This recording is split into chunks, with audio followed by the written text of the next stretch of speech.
Malaquias capítulo 1,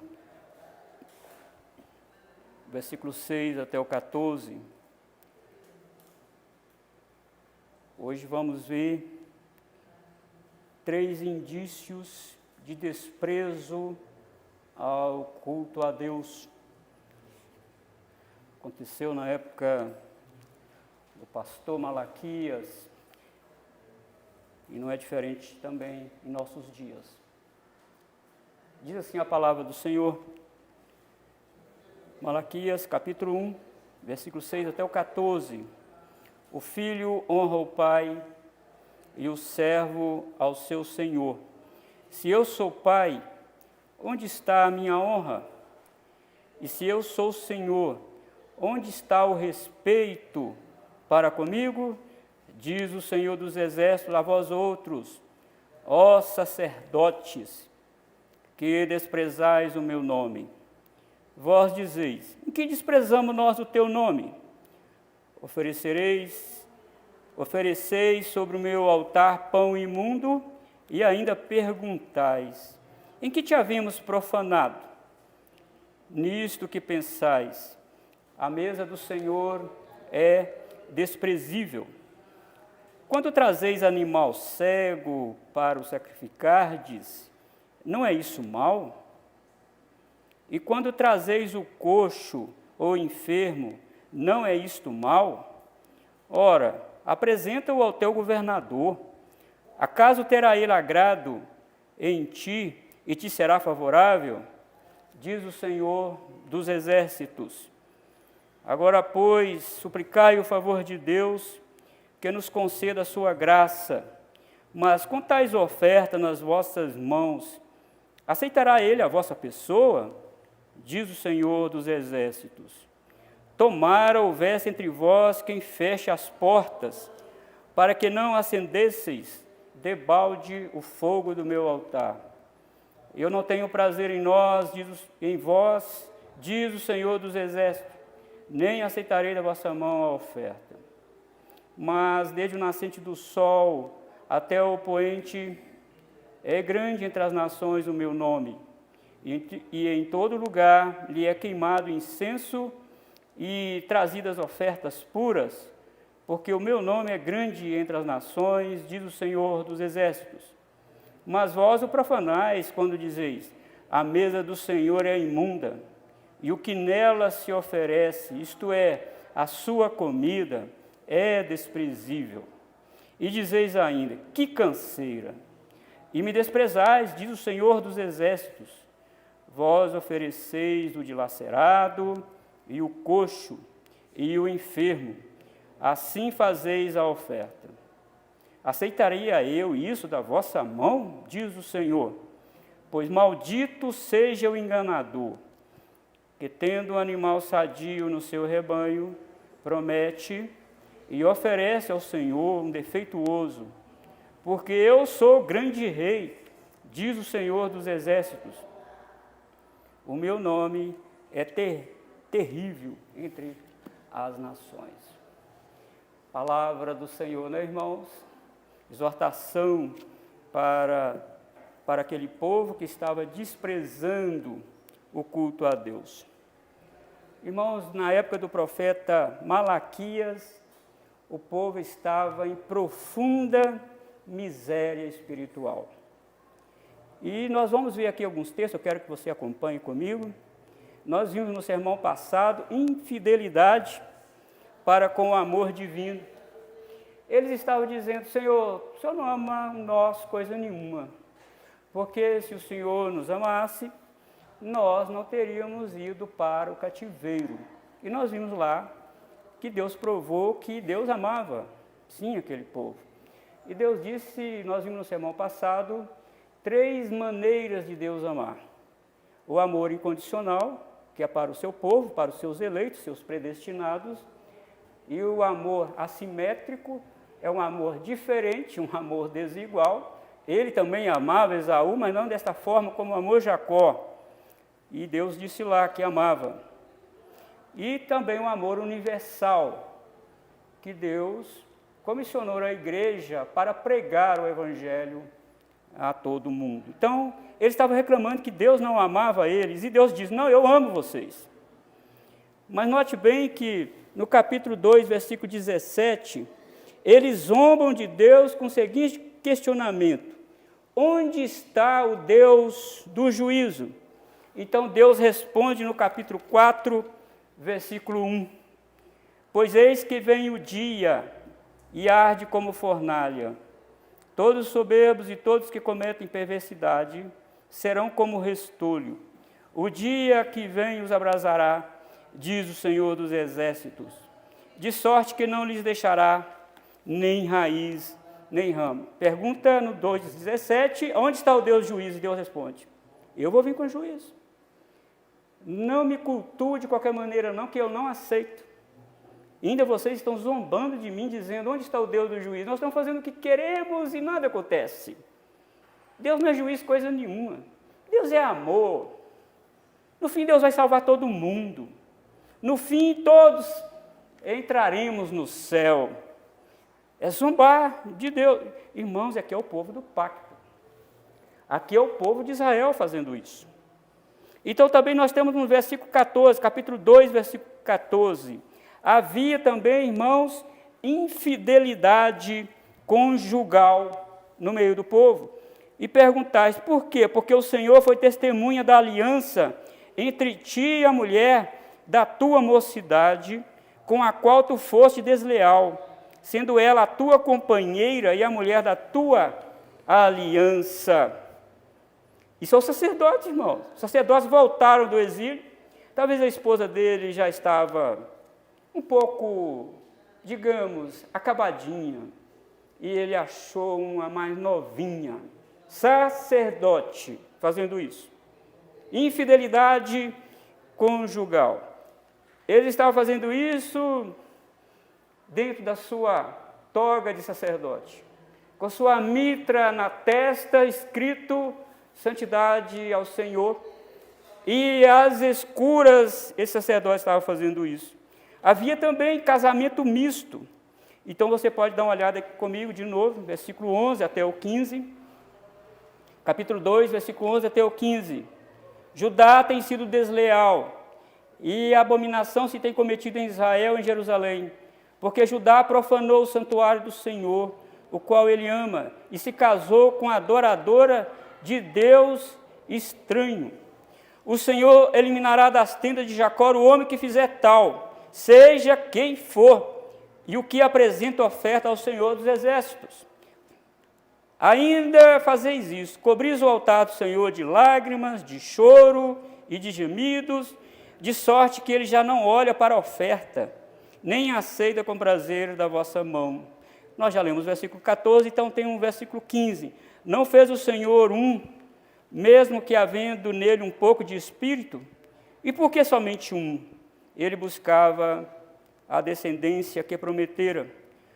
Portanto, cuidai de vós mesmos, e ninguém seja infiel para com a mulher da sua mocidade. Havia casamento misto, havia infidelidade, razão porque veio grandes penalidades sobre aquele povo naquela época, irmãos. E eles, na maior hipocrisia, no maior deboche, vejam bem, eu volto a falar aqui de novo, aqui sacerdotes, e eles estavam com choro, apresentando as suas ofertas, com choros, com lágrimas, com gemidos, hipocrisia, um culto hipócrita, um culto que não tinha nada a ver com a realidade da vida espiritual deles, e eles achavam que Deus não está vendo isso, e os próprios sacerdotes diziam, onde está o Deus do juízo? Não vai acontecer nada conosco, nós somos sacerdotes, nós somos poderosos, não vai acontecer nada conosco. Irmãos, capítulo 2, versículo 16, quero que vocês ainda olhem comigo. Havia também violências escondidas, porque o Senhor Deus de Israel diz que odeia o repúdio, hoje a tradução é divórcio, e também aquele que cobre de violência suas vestes, diz o Senhor dos Exércitos. Portanto, cuidai de vós mesmos, não sejais infiéis. Além de serem infiéis, ainda batia na esposa? Sacerdote fazendo isso. Será que tem sacerdote que faz isso hoje? Isso é para nós pensarmos. Será que tem pastores fazendo isso hoje? Será que tem oficiais da igreja fazendo isso hoje? Às escondidas? Porque o texto diz aqui, né? Às escondidas, cobrindo as suas vestes. Ele vem com a toga, vestido lá no sacrifício, todo pujante, todo pomposo. E lá atrás, lá na casa dele, tem uma mulher machucada, porque ele bateu nela. Percebe, irmãos, que como que estava o povo de Deus naquela época? Ainda oferecendo culto a Deus, oferecendo culto ao Senhor. Mas também havia injustiça social, como capítulo 3, versículo 5 nos diz aí. Chegar-me-ei a vós outros para juízo. Serei testemunha veloz contra os feiticeiros, e contra os adúlteros, e contra os que juram falsamente, e contra os que defraudam o salário do jornaleiro, e oprimem a viúva e o órfão, e torcem o direito do estrangeiro, e não me teme, diz o Senhor dos Exércitos. Meu Deus, é muita coisa. É muita balbúrdia, irmãos. É muita irresponsabilidade com a obra de Deus. É muita profanação. Feitiçaria, irmãos. Sacerdote fazendo isso. Feitiçaria. Fazendo manobras de feitiçaria. O que é isso que está acontecendo? Irmãos, há algo hoje na cristandade, nesse conglomerado evangélico, que, me desculpe a expressão, dá nojo de ver. É água benta, é água poderosa, é rosa que cura, meu Deus, isso é feitiçaria, irmãos. Está falando mal do espiritismo, está fazendo igual. Está falando do padre que joga água benta, ele está fazendo igual. Mas isso não é de hoje, lá atrás também faziam isso, sacerdotes fazendo isso. Irmão, dentro daquilo que eles chamam os oficiais da igreja, fazendo isso. Havia também infidelidade na contribuição financeira, conforme o capítulo 3, versículo 8 a 10. Roubará o homem a Deus? Todavia vós me roubais e dizeis, em que te roubamos? Nos dízimos e nas ofertas. Com maldição sois amaldiçoados, porque a mim me roubais. Vós, a nação toda, agora não é só o sacerdote, os sacerdotes que recebiam isso, toda a nação estava fazendo isso. Então Deus diz, trazei todos os dias uma casa do tesouro, para que haja mantimento na minha casa. E provai-me nisto, diz o Senhor dos Exércitos, se eu não vos abrir as janelas do céu, e não derramar sobre vós bênção sem medida. E também, irmãos, não havia temor no coração dele, versículo 15, capítulo 3, versículo 15. Ora, pois nós reputamos por felizes os soberbos. Também os que cometem piedade prosperam. Sim, eles tentam o Senhor e escapam. Não compensa se vir a Deus, ele estava dizendo. Não compensa vir à igreja domingo, após domingo. Não compensa orar. Olha o ímpio aí. Olha o ímpio, como que ele está vivendo. Carro de luxo, plano de saúde, que tem até helicóptero para pegá-lo na casa. E eles estão dizendo aqui, não compensa se vir a Deus. Isso é falta de temor, irmãos. Falta de temor a Deus. E isso está acontecendo também no conglomerado evangélico hoje. Falta de temor a Deus. As pessoas estão servindo a Deus por interesse. Eu não tenho o que o ímpio tem. Então, o que eu ganho servindo a Deus? O que eu ganho? Pedro fez a pergunta para Jesus, Senhor, nós largamos tudo, largamos nosso trabalho, deixamos tudo, e eu pergunto ao Senhor, o que nós vamos ganhar? O Senhor diz, olha, vocês vão ganhar 100 vezes nessa vida, e por fim a vida é eterna. Isso é melhor, 100 vezes nessa vida. Mas o Pedro ficou rico? Não, 100 vezes nessa vida, porque ele tinha muitos amigos pescadores, e ele teve, só num sermão, 3.000 se converteram. Ele ganhou muito mais do que 100 vezes, irmãos. Olha, irmão, falta de temor a Deus desses sacerdotes, falta de temor a Deus desses crentes que ainda diziam, não compensa servir a Deus. Falta de temor a Deus.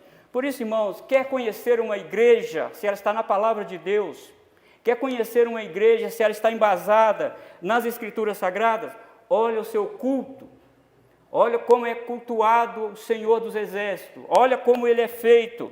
Então, por isso, nesta noite eu quero falar sobre o culto revela o grau de nosso comprometimento com a lei de Deus. E nós vemos aqui que falta de comprometimento com a lei de Deus de três maneiras de que nós podemos desprezar, como eles, o culto a Deus. Então está no versículo 6 a 11, cultuavam à própria maneira o Deus verdadeiro. O culto não obedecia à prescrição da Escritura. Então você vê no versículo 6, aí do capítulo 1 que nós acabamos de ler. O filho honra o pai e o servo ao seu senhor. Eles não honravam a Deus, irmão, como pai. E o quinto mandamento do Decálogo diz que os filhos têm a obrigação de honrar os seus pais. Não fazendo isso, está desonrando não somente aos pais, mas estavam desonrando a Deus. Então Deus, através do pastor Malaquias, diz, se eu sou pai, onde está a minha honra? Vocês estão dizendo que eu sou pai de vocês. Então, onde está a minha honra? Parece que eles queriam Deus como pai só para usufruir das benesses de Deus. Onde está a minha honra, então? E quando nós não honramos nossos pais, quando os filhos não honram os pais, como está lá, tem as penalidades do pacto, né? Está lá. Mas também eles não consideravam o Senhor, Deus, como Senhor. Se eu sou Senhor, onde está o respeito para comigo? Está na parte B do versículo 6. Então você vê, irmãos, não estamos lidando com um amigo quando nós estamos lidando com Deus. Nós não estamos lidando com o nosso chefe na empresa. Nós não estamos lidando com o nosso vizinho. Nós não estamos lidando com os irmãos aqui na igreja. Nós estamos lidando com um Senhor, que é Senhor de toda a terra. Então tem que ter respeito ao nos dirigirmos a Deus. Temos respeito. Por que nós levantamos aqui para cantar? Porque na antiguidade, ninguém se dirigia à sala do trono para falar com o soberano sentado. Era falta de respeito. E eu sei que isso às vezes incomoda. Eu não estou dizendo que ficar de pé significa respeito. Talvez está de pé, mas a alma não está, o sentimento não está. Irmãos, nós precisamos respeitar Deus. As pessoas vão orar hoje uma gritaria com Deus. Me desculpe a expressão, dão um berro com Deus. E eu vi algo que eu fiquei trêmulo, irmãos, um dia na televisão. Um dito pastor orando e gritando com Deus, dizendo, se Deus não atender a mim, eu vou no céu e chuto a porta do céu. Se eu sou Senhor, onde está o respeito para comigo? Abaixa a sua cabeça, seu servo. Você está lidando com o soberano Deus. Então respeita a Deus, não grite com Deus. Ore de forma respeitosa com Deus. Ore considerando Ele como Senhor. Não se dirija a Deus como qualquer um. Deus não é nosso irmão. E Deus não é o nosso par. Não, Deus é o Senhor da nossa vida. Precisamos ter isso em mente quando vamos cultuar a Deus. E quantas pessoas, irmãos, estão se postando como Senhor e colocando Deus como servo. Se Deus não fizer isso para mim, eu não vou à igreja. Se Deus não fizer isso para mim, eu não vou contribuir coisa nenhuma. Não, irmãos. Não é assim que nós servimos a Deus. Nós servimos a Deus porque Ele nos amou primeiro. Ele nos resgatou da maldição da lei e do pecado. Diz Paulo em Colossenses capítulo 1, versículo 13, Ele nos libertou do império das trevas e nos transportou para o reino do Filho do seu amor. Nós louvamos a Deus por gratidão, por respeito com Deus. Então, irmãos, quando cultuamos a Deus do nosso jeito, estamos automaticamente desobedecendo a Ele. assim como o filho rebelde faz com seus pais. As alegações são sempre as mesmas. Somos do século 21. A maioria das igrejas faz assim. Temos que abandonar o modo tradicional de culto. Culto como antigamente não faz a igreja crescer. E os argumentos não param por aí. E quem diz que Deus está interessado em quantidade? O número dos eleitos já está selado e pronto. Ele não aumenta e não diminui. O que nós temos que fazer é ter um coração agradecido e pregar o Evangelho. Com muito amor em nosso coração. Então ele estava desrespeitando a Deus, desonrando a Deus. E tem mais no versículo 7. Desonramos a Deus quando oferecemos elementos profanos no altar do Senhor. Ofereceis sobre o meu altar pão imundo e ainda perguntais em que te havíamos profanado. Nisto que pensais, a mesa do Senhor é desprezível. Nós não sabemos de que maneira, irmãos, como que este pão se tornou imundo na mesa da proposição lá. Tinha um ritual, não era qualquer farinha que servia para fazer o pão. O sacerdote tinha que obedecer um ritual. Talvez eles não estavam obedecendo isso, pegando qualquer farinha para fazer o pão e levar na mesa da proposição e oferecer a Deus. Deus disse: o que vocês estão fazendo trazendo para mim aqui, é pão imundo. Irmão, nós precisamos obedecer à prescrição das Escrituras. Nós precisamos ter nosso culto, leitura congregacional, todos nós lemos a palavra de Deus, nós temos que cantar a redenção, nós temos que orar, irmão, e nós temos que nos assentar reverentemente para ouvir a palavra de Deus. E quando for o dia de ministração do sacramento, nós temos que participar desse sacramento também. Isso é culto ao Senhor. E nós também agradecemos a Deus com atitude, contribuindo também na casa do Senhor. Desonramos a Deus, versículo 8, quando nossas ofertas afrontam sua dignidade. Versículo 8. Quando trazeis animal cego para o sacrificar, não é isso mal? E quando trazeis o coxo ou enfermo, não é isso mal? Ora, apresenta-o ao teu governador. Acaso terá ele agrado em ti e te será favorável? Diz o Senhor dos exércitos. É afrontar. Se nós não podemos oferecer qualquer coisa a um juiz, a um governador, ao presidente da república, a um senador, se nós não podemos oferecer qualquer coisa a um prefeito ou a um vereador, nós vamos oferecer qualquer coisa a Deus. E Deus estava aqui irado e dizendo: apresenta isso para o governador, ver se ele aceita. E por que vocês estão oferecendo isso para mim? Por que, irmão, Deus não aceitou o coxo e o cego, o animal coxo e o cego? Porque está lá, tem a prescrição lá no decálogo. Olha, o animal não pode ter defeito, o animal não pode ter mancha nenhuma, o animal não pode ser cego. Por que isso, irmão? O animal era uma vítima substitutiva. O animal estava morrendo no lugar do pecador, e isso estava apontando para Cristo. Quando as pessoas estavam oferecendo o animal cego, ele está dizendo: a minha vítima substitutiva é cega, ela não vê nada, ela não sabe de nada, ela nem conhece o meu pecado, ela é cega. Viu a complicação que é isso, irmãos? Por que Deus não aceitou? Também, quando oferece o coxo, esse animal e essa vítima substitutiva não sabe o que quer. Uma hora pende para lá, outra hora pende para cá. É assim que o coxo anda. Ele puxa para lá e puxa para cá. Ele não tem uma direção linear. Ele não sabe o que quer. O Jesus não sabe a vontade de Deus.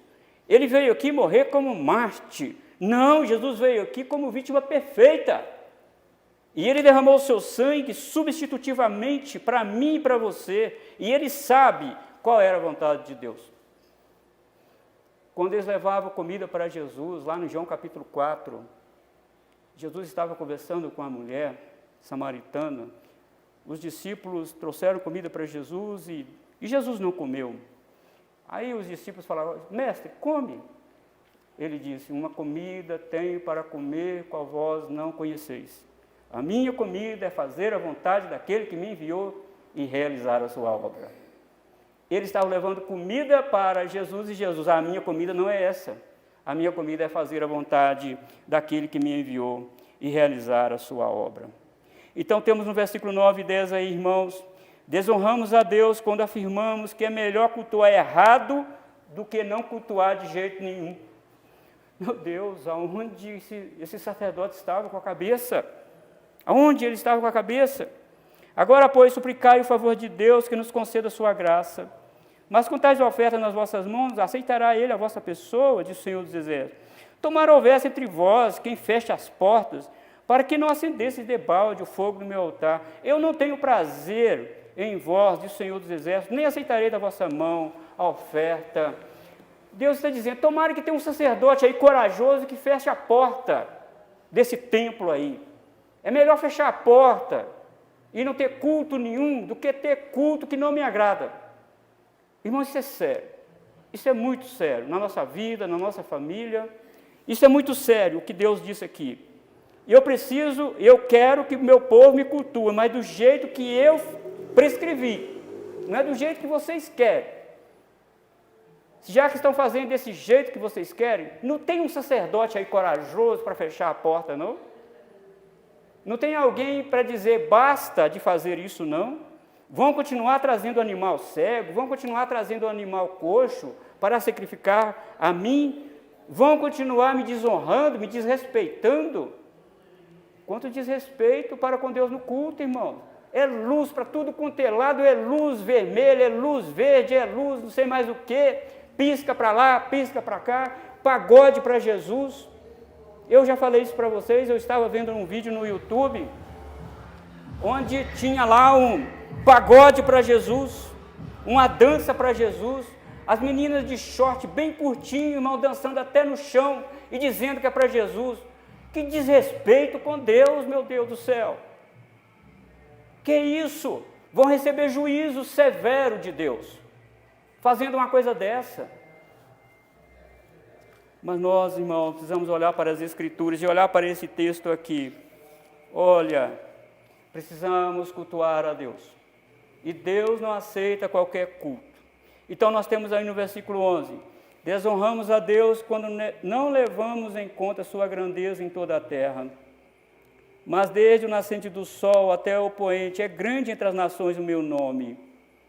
Malaquias, irmãos, antevê aqui um sacrifício perfeito, fora do ritual levítico entre as nações do mundo. Isso se tornou possível, irmãos, com a vinda de Cristo, o anjo da aliança. E nossa responsabilidade agora é maior do que a dos sacerdotes do Antigo Testamento, do que o próprio profeta Malaquias. Jesus mesmo disse que quando fosse levantado da terra, ele atrairia a todos a ele. Ele disse que eu, quando for levantado da terra, atrairei todos a mim. Os discípulos fizeram uma pergunta interessante para Jesus. Jesus já estava ressuscitado. E eles perguntam a Jesus se é nesse tempo que o Senhor instauraria o reino a Israel. E Jesus dá uma resposta direta para eles, dizendo, não compete saber a vocês os tempos e as estações que o Pai estabeleceu pelo seu próprio poder, mas recebereis poder ao descer sobre vós o Espírito Santo. E sereis minhas testemunhas, agora aos confins da terra, tanto em Jerusalém, Judeia, Samaria e os confins da terra, e este evangelho, o nome de Deus, chegou até aqui em Betim, no Guanabara. Louvado seja o Senhor por isso, irmãos. Por isso que o nome do Senhor é grande sobre toda a terra. E se Ele é grande, precisamos, irmão, baixar nossa cabeça, orar reverentemente, lidar com Ele reverentemente. Em segundo lugar, irmãos, o segundo indício de que denota desleixo o culto a Deus está aí no versículo 12 e versículo 13. Tratavam com desdém o culto a Deus. Desdenhamos do culto quando não valorizamos o sangue da vítima substitutiva. Versículo 12. Mas vós o profanais quando dizeis, a mesa do Senhor é imunda, e o que nela se oferece, isto é, a sua comida é desprezível. Dá para ouvir eles dizendo, que coisa nojenta esse sangue sobre a mesa e também sobre o chão. Historiadores, irmãos da igreja no primeiro século, diz que pessoas se escorregavam no sangue perto do templo, porque era tanto animal que era morto, descendo as escadarias do templo e saía para as ruas, moscas posando, bicho de toda espécie, cães também, lambendo aquele sangue da vítima. E o sacerdote estava enojado de fazer isso. Todo dia a mesma coisa. Todo dia eu tenho que abrir igreja, todo dia eu tenho que cantar, todo dia eu tenho que tocar, todo dia eu tenho que fazer isso. Que canseira, que coisa nojenta. Eu estou enfastiado de fazer isso. Irmãos, aquele sangue e aquelas moscas pousando naquele sangue, estava representando, irmãos, a sujeira do nosso pecado, que aquela vítima derramava o sangue lá. E o sangue de Jesus Cristo também representava, irmãos, um lavar regenerador dele dos nossos pecados. E os sacerdotes estavam enojados. E eu já estou enojado de fazer isso. Que canseira, que coisa nojenta é fazer isso.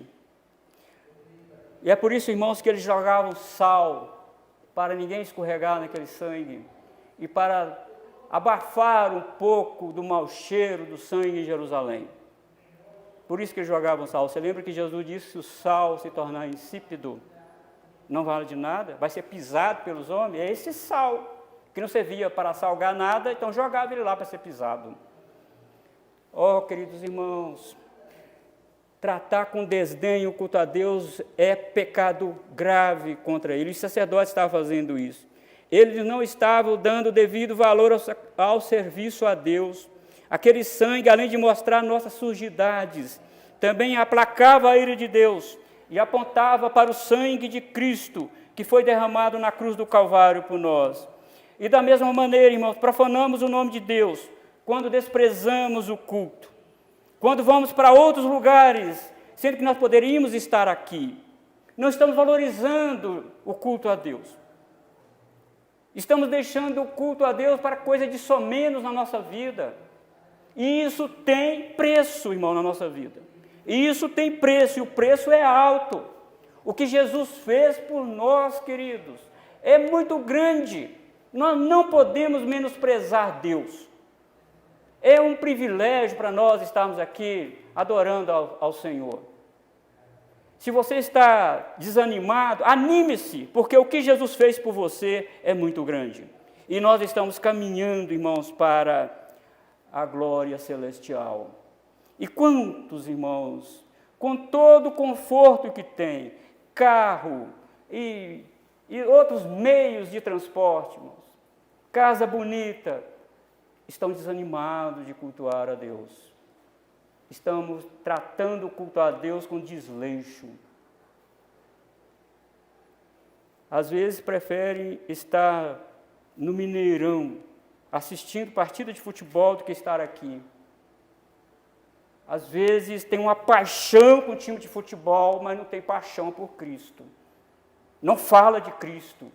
Às vezes tem uma paixão para o político, mas não tem a mesma paixão com Cristo. Quem é político, irmão? Quem é eles? Quem são eles? Quem são eles? Precisamos ter a mesma paixão, irmão, por Jesus Cristo. É Ele que morreu na cruz para nos salvar. Ele que derramou o seu sangue para nos libertar. Então, tudo está no controle dEle. Ele é o soberano Rei da terra e nós estamos servindo a Ele. Então, estamos no versículo 13 aí, irmãos.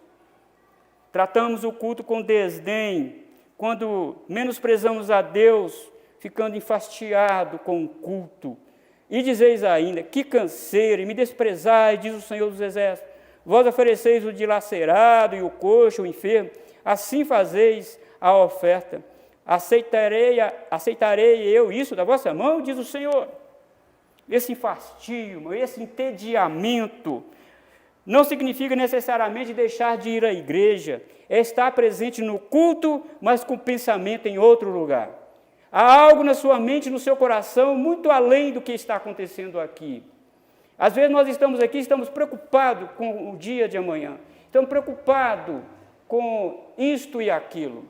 Estamos preocupados, irmãos, com outras coisas que não seja o culto. e ter atitudes também e posturas, até mesmo do corpo na igreja, uma postura desleixada. Isso é enfastio, isso é entediamento do culto a Deus. Tratando com desdém o culto a Deus. E no final, vamos alcançar o favor do Senhor, pois Ele nos perdoa a si mesmo. Vamos levando assim de qualquer jeito. No final, o Senhor vai nos perdoar. Erra, irmãos, o povo que presta culto de forma desleixada, como também erra os sacerdotes de não inspecionar os elementos do culto. Paulo diz que o nosso corpo e não o animal é oferecido a Deus como sacrifício vivo, santo e agradável a Deus.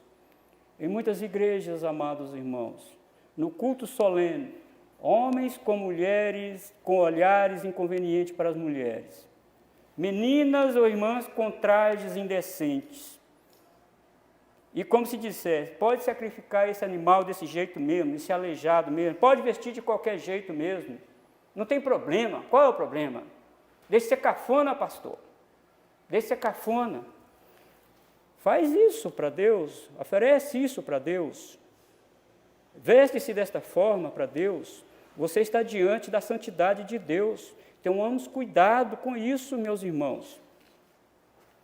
E diz o versículo 14 agora, o terceiro ponto: tendo o melhor, oferece o pior.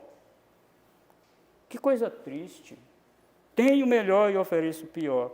Pois maldito seja o enganador, que tendo um animal sadio no seu rebanho, promete e oferece ao Senhor um defeituoso. Porque eu sou grande rei, diz o Senhor dos Exércitos, o meu nome é terrível entre as nações. Não, irmãos, temos que fazer o melhor para Deus. Temos que ter o melhor instrumento para tocar. O nosso local pode ser simples, mas ele tem que ser limpinho, ele precisa ser aconchegante. O nosso púlpito aqui pode ser simples, mas ele precisa estar de conformidade com a glória de Deus, irmãos. Mas isso não conta, irmãos, conta. Como é a sua casa? A sua casa é desorganizada, e por que a igreja também? Deus vai aceitar isso? Desorganização? Irmãos, muitas igrejas sujas, muitas igrejas que dá nojo até de entrar, muitos templos dá nojo até de entrar. Estão levando, irmãos, o culto a Deus à bancarrota. Não procura fazer as coisas como Deus merece. E vão levando isso, tem o melhor, mas oferece o pior. Devemos ter zelo e entusiasmo para servir, irmãos, o Senhor. Não podemos, irmãos, vir aqui por obrigação. Devemos ser tomados de grande alegria pela oportunidade de sermos colaboradores na obra do Senhor. E nós, oficiais, irmãos, devemos tomar cuidado para como nós dirigimos o culto. O liturgista, como que é feita a preparação para louvar a Deus. Isto aqui é um mistério tremendo, porque aqui não tem relâmpago, não tem trovão, não tem ninguém dando pirueta, não tem ninguém aqui caindo para o chão afora, não tem ninguém rodopiando. Aqui está o mistério tremendo, porque quando nós fazemos, irmãos, as coisas conforme as Escrituras Sagradas, aí Deus está presente. Há uma ligação, irmãos, entre nós e Deus está satisfeito com o nosso culto. É por isso, irmãos, que Deus tem derramado bênçãos sem medidas para nós, porque nós precisamos zelar pelo culto a Deus. Precisamos ter reverência no culto a Deus, porque Deus é grande. E eu quero, irmãos, rapidamente fazer a aplicação aqui deste texto que nós lemos. Era dever do sacerdote inspecionar todo o animal que era trazido ao altar como culto a Deus. Eles tinham o dever de ofício, de cuidar de todo o aparato do culto e fazer conforme prescrevia a lei de Deus. Da mesma forma, irmãos, os oficiais devem saber o que se vai cantar no culto, o ritmo da música, bem como também a letra da música, porque existem algumas letras que não apontam para a glória de Deus, mas a glória do homem. Tem uma música por aí que diz que você vai ver a vitória que Deus vai me dar. É mais ou menos por aí. Ah, irmão, que isso? Vingança? Deus é vingativo nesse sentido? Você vai ver a vitória que Deus vai me dar. Aquele que me humilhou vai ver. Isso não glorifica a Deus, está glorificando você. Está glorificando é você. E há certos ritmos, irmãos, de música que enseja o balanço do corpo para lá e para cá. O culto, irmão, não é sensual. O culto é suprassensual. Está acima disso. É suprassensual. E não somente o que, mas também quem está cantando, quem está ministrando. Os presbíteros devem cuidar para que o culto concorra para a glória de Deus. De maneira nenhuma o culto pode ser profanado com roupas e gestos indecentes. Os diáconos devem fazer o trabalho de abrir e inspecionar o local do culto com prazer e muito amor. Prazer e muito amor. Que privilégio Deus me deu de abrir este lugar para cultuar a Deus. Eu estava vendo um pastor falar um dia que a irmã que zela do templo, que faz a limpeza, quando ela passar o pano no banco, ela diz, ó Senhor, que privilégio eu tenho de limpar isso aqui para cultuar ao Senhor. E o diácono ao abrir, oh, que privilégio eu tenho de abrir para o encontro de Deus com seu povo, e não ficar enfastiado com isso. Isso é pecado, irmãos. Isso é pecado, Deus não agrada disso. É melhor você não fazer, do que fazer com tristeza. Deus não aceita isso. Deus quer, irmãos, o nosso coração. Eu todo domingo, eu estou, talvez todo não, mas a maioria eu diz, ó irmão, vamos para a igreja hoje, é o dia do Senhor, não fique em casa. Mas você não deve vir aqui porque eu estou falando. Você deve vir aqui porque você ama Jesus. Você considera Deus. Você sabe quem Deus é. Nós, irmãos, reformadores, os reformados, devemos obedecer estritamente o princípio regulador do culto. Isto é, as Escrituras Sagradas. Devemos fazer no culto somente aquilo que a palavra de Deus autoriza. Caso contrário, Deus não receberá nosso culto.